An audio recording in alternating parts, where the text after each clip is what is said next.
for something else. But Jamie can explain later. Okay, first thing. What's the picture? Plane.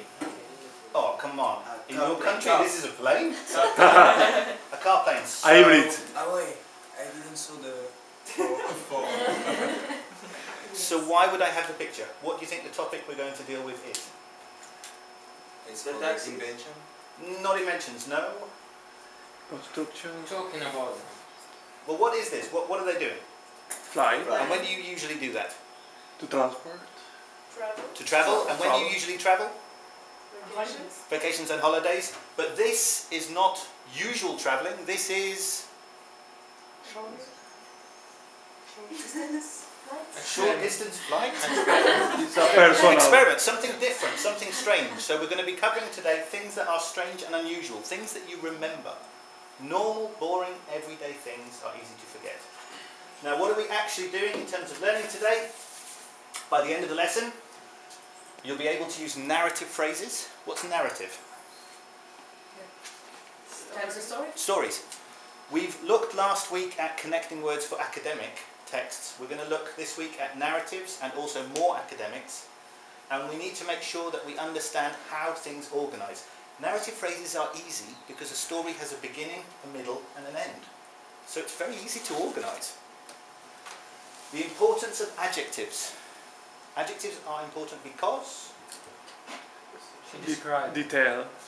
they describe They the bring detail. detail. And without them, everything is flat. Nothing has an idea in my head. If you use adjectives, I get a picture in my head. And if I have a picture in my head, I will remember more.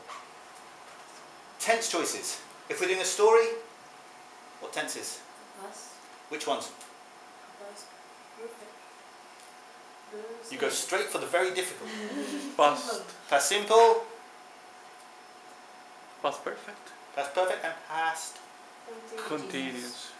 Thank you so much. And we're going to use all of these things, the conventions. What does conventions mean? We did this yesterday. Yes, tradition. Traditions. The things that we need to use in order to make it in a very good way, to make it effective. And we're also going to look at word choice, making sure you choose the right words to give the right effect for the reader. And, of course, in the class, it's a writing class. You will be doing a piece of writing, and you will be making the piece of writing better using these things. And then we will do it again until it is absolutely amazing. Any questions so far? Wow. No. We're really tired today. Okay, so first thing, because everybody is so sleepy, we need to make sure that everyone is awake. What's going to happen now?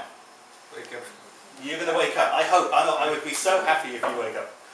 I will ask I want you to ask your partner some questions, but you cannot say which words. Yes, yeah, no, maybe, I don't know. I don't know.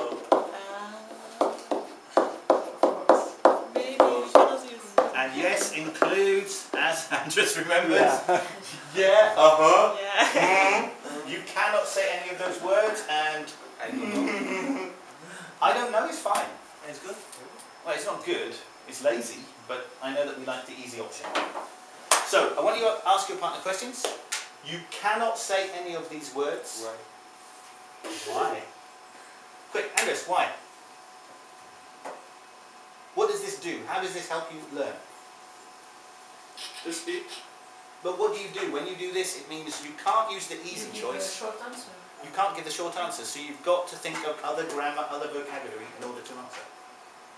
Now, person number 1, 2, 1, 2, 1, 2, 1, 2, 1, 2, 3. This is the difficult bit. Person number 1, you are going to ask the questions first. You ask questions and you try to make your partner say these words. That's your job. You need to trick them. Any question you know about? Any questions? And hold on. You need to ask 2 kinds of questions. Information questions to make your partner relaxed, and yes/no questions to make them say it. So, for example, you say, Lorena, what did you do last night? I went to bed early. Early. Yeah. You see?